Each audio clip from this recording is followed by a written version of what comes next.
We explained the causes and effects of the Spanish Inquisition. The Spanish Inquisition. Bet you didn't expect that topic.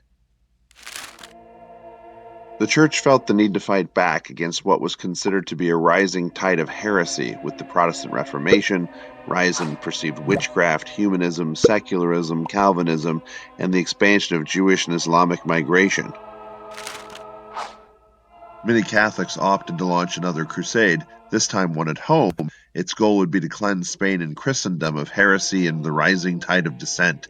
The largest target was to be the Jews. As we discussed in previous videos, Jews were being marginalized in the Middle Ages, forced to live in ghettos, burned alive, made to wear yellow badges outside of the ghettos, and being forcibly moved from the Germanic states. Martin Luther himself hoped that his followers could convert the Jews, and then when they refused, he urged states to expel them and burn their synagogues. Italy attempted to resist the tide, and Jews lived peacefully in Venice for a time, working the trade professions they'd been allowed to practice. Eventually, Italy gave in to peer pressure, forcing Jews to live in walled ghettos, and then Pope Paul IV reversed church protections over Jewish activities in the 1550s.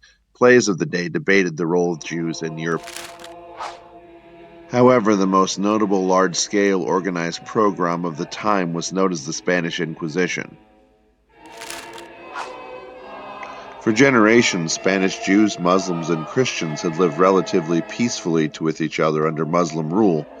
However, starting in 1469, King Ferdinand and Queen Isabella made a Reconquista push to wrestle Spain back to control of the Catholic faith. And in 1492, they completed their mission with the fall of Granada. Their next goal was to unify the faith of Spain. The Inquisition had served as a tool to root out heresy in Spain under Muslim rule to keep a unified fight and strength for the Catholic faith. Now it was to be turned on those who were outside of Christianity. Spain had one of the largest Jewish populations in Europe because it had been so welcoming, but it had not been without incident.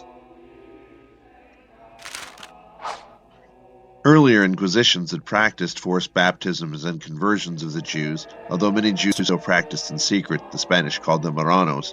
The Pope gave Spain permission to appoint a Grand Inquisitor to take whatever means it needed. Torquemada became notorious for his ruthless tactics of conversion and confession.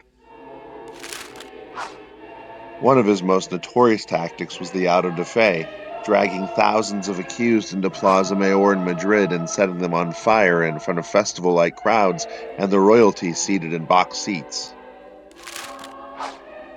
Property was also seized, and those who remained unconverted were expelled by Isabella. Later, Muslims would receive the same treatment. The few Protestants who dared sneak Reformation chatter into Spain were quickly extinguished. Many Jews migrated to Eastern Europe, Russia, and the Ottoman Empire. 500,000 would settle in Poland by invitation of the royal king.